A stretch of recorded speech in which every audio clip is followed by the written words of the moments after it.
Hey guys, it's Shelby, and today we're going to talk about some things that you thought were sustainable that are not. But honestly, this is just a video for me to talk about things that may be commonly thought of as sustainable that I personally think are not. Really, sustainability is such a gray area, and saying this is sustainable and this is not is very black and white way to say it, but I'm going to explain my thought processes about why something may have been thought of to be sustainable and why I think it's not. And that's basically the premise of this video. If you're new here, make sure you hit the subscribe button. If you like this video, please give it a thumbs up. I really appreciate when you guys do that for me. It helps me in the YouTube algorithm. And let me not ramble on too long. I know you guys hate the long intros, but let me give a huge thank you to Squarespace for partnering with me on this video. I love that they will sponsor a video without interfering with the content that we're going to talk about today. So if you ever need a website, an online store, or even if you just need a domain, there's a link in the description to get you a little discount.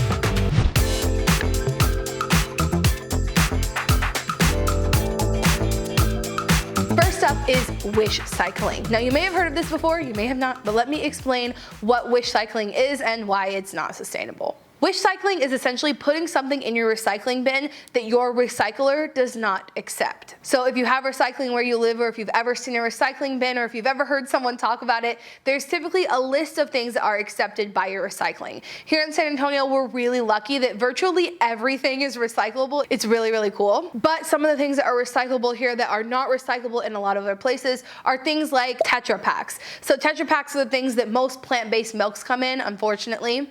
It's mostly made of paper, but it's lined with plastic on the outside, aluminum on the inside, making it really difficult to separate those out so that the item can be recycled. If they don't accept Tetra Paks where you live, but you throw it in with the recycling anyway in hopes that it maybe gets recycled, that's called wish cycling. You're wishing that that thing would get recycled. If they don't accept that material, it is considered a contaminant. So with recycling, there are several different types of contaminants, but one of the contaminants that they look for are things that they do not accept, because if their facility does not have the ability to process those materials, then they can't do anything with it and they have to send it to landfill.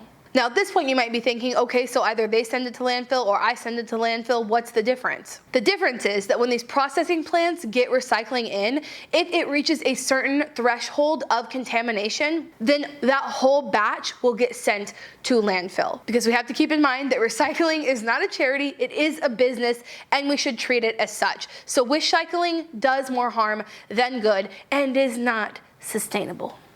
Next up is vegan leather. I actually asked on Instagram for some suggestions for you guys for this video to talk about things that are not sustainable that you thought they were. And one of the first things you submitted was vegan leather, and I thought, ooh, that's a good one. So if you don't already follow me on Instagram, you can be part of more of my videos if you're over there and interacting with me on my stories.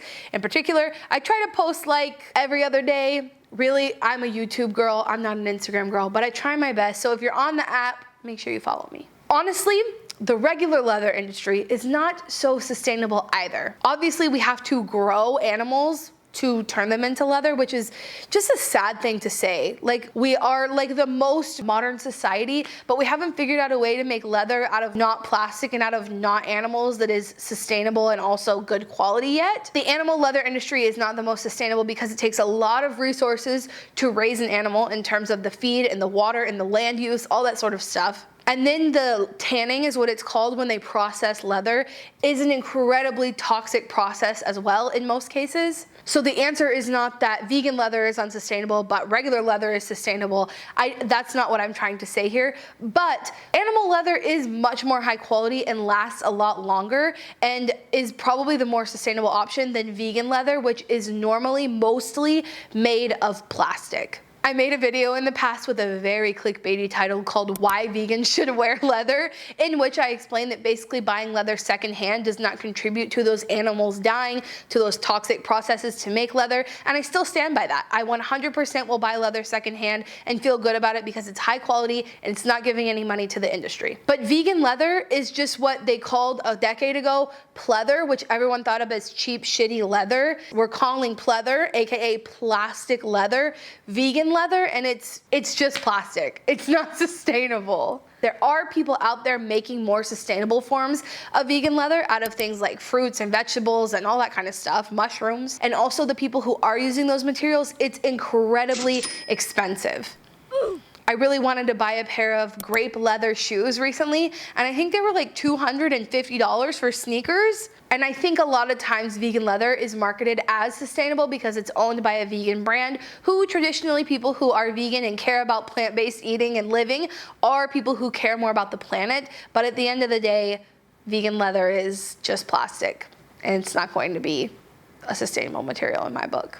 Now, I know I said that recycled plastic can be turned into vegan leather, which I think is a more sustainable option. But similarly with recycled vegan leather, recycled polyester is a more sustainable option, and I think it has its place in the market, but I just thought I'd throw it in here because there is a part of that that is unsustainable. If you didn't already know, polyester is made of petroleum. It is a form of plastic. And so when you wash those synthetic fibers in your washing machine, they release something called microplastics. I have a video about that too. It's not the best quality. I should remake that video, but I'll link it here if you want to learn more about microplastics. When they shed those microplastics, our water processing facilities are not able to filter out those plastics because they are so small. So those microplastics make their way to the ocean and all the way up the food chain, where we're finding them even in fetuses at this point. Fetuses in people's bodies. So while I think recycled plastic bottles and recycled polyester definitely have their place in the market, specifically for activewear, and even better if you have a way to filter out the microplastics like we have on our washing machine. But right now there are a lot of issues with microplastics, so just blanket statementing that recycled synthetic fibers are sustainable, I think is a little naive. Like I said, more of a gray area. So the point of this video is kind of to talk about items, but also to talk about habits, as you may have heard already. And this next habit is something that I think a lot of people do when they come to sustainable living, and it is throwing out your old sustainable item and just replacing it right off the bat with a new fancy sustainable version. Throwing away something that is completely usable is not a sustainable option because it's just wasteful. To throw away something you already have before it's used up is not a sustainable thing to do. So I figured I'd throw that in here if you needed a reminder. Again, use up what you already have before you replace it. So we talked about wish cycling, right, in the beginning. Recycling when things can't really be recycled. But I also now these days think of donating clothing kind of like wish cycling. I do my best to resell any clothes or to give them away or to get them a different life than to just send them straight to the thrift store, because a huge portion of things that thrift stores receive actually do end up in landfills. A lot of times it's because they don't have the processing, they don't have the ability to process as many things as they're getting. And then obviously a lot of things when they're on the floor, if they're not purchased, they have to be sent somewhere else. They can't just store all the things that they're being given all the time. We think that we can just constantly buy and donate and buy and donate and buy and donate, and that is a sustainable process, when in reality, a lot of things are not resold or reused, so it's not the most sustainable option. The overall most sustainable option is to really try to think through your purchases before you buy them, so that you don't then turn around a month later and declutter that item. I have said before that I'd like for people to start thinking of donating clothing in the same way that we think of recycling. You try to do anything you can first, reuse it, resell it, give it away for free. Start thinking of them as the last resort before landfill and not the first. Now, I've said this before and I'll say it again, planning digitally is not best for my brain. Personally, for me, trying to plan stuff on a computer is not as effective for helping me manage things as it is when I write them down. That's just me personally. But a lot of people have criticized me for this and said that digital planning is more sustainable. And in a way, if you already have the device, then yes, sure it is. But I actually think that it's become pretty common for people to say like, oh, don't buy a notebook, buy an iPad instead so that you can take notes. And while yes, long-term use of these things is true, if you're able to keep an iPad for like 5 years and not buy any textbooks, maybe you even out then, but the footprint of tech is huge. The precious materials and metals that go into making our technology are not sustainable to be mined, okay? A lot of times we are removing mountaintops, we are chopping down forests, we are blasting holes in the side of things to get the minerals that we need to make these tech devices. And before that item ever makes it to you, there's already a massive environmental footprint. So when we say that doing things digitally digitally is more sustainable than just doing them on paper, we're only really thinking about the after part of the life cycle, when in reality, if we look at the entire footprint of a notebook versus an iPad, the choice is obvious as to which one has the bigger resource footprint. I've said it a million times, but I will say it here again if you didn't already know. Everything that I use to run this YouTube channel has been purchased secondhand. My phone, my cameras, my iPad, my laptop, all secondhand, and I think that that helps. Buying something secondhand is not giving money or creating a demand for more of those resources to be extracted and put into your iPad. But still, just blanket statementing and saying that digital planning or books or note-taking is more sustainable is just simply, that's just not true. Importing certain foods just because they're vegan. Vegans have been criticized so much for this, and it's just so annoying to say that if you stop eating meat, all of a sudden you're gonna want all these tropical foods or all these foods that come from so far away. I literally hate avocados. I didn't give up beef and then start eating like hella avocados, as if avocados are like a substitute for beef. Like, what is that? Or that soy is an unsustainable crop, because it definitely does have its issues in the ecosystem, but more soy is absolutely fed to that meat that you ate than my tofu used. I will say that a lot of times I think there is this mentality that as long as it's vegan, it is sustainable. The ability to track down the actual life cycle analysis of each of these things, a piece of chicken or an avocado, is very difficult to do. But at the end of the day, something being vegan doesn't automatically make it sustainable, right? So if something is shipped from South America up to Canada, I don't think that's the most sustainable thing to be eating, especially on like a daily or weekly basis. The carbon emissions and everything associated with that does not make it sustainable just because it's vegan. But that also doesn't mean that you can't eat it. It doesn't mean that if something's unsustainable, you can never have it.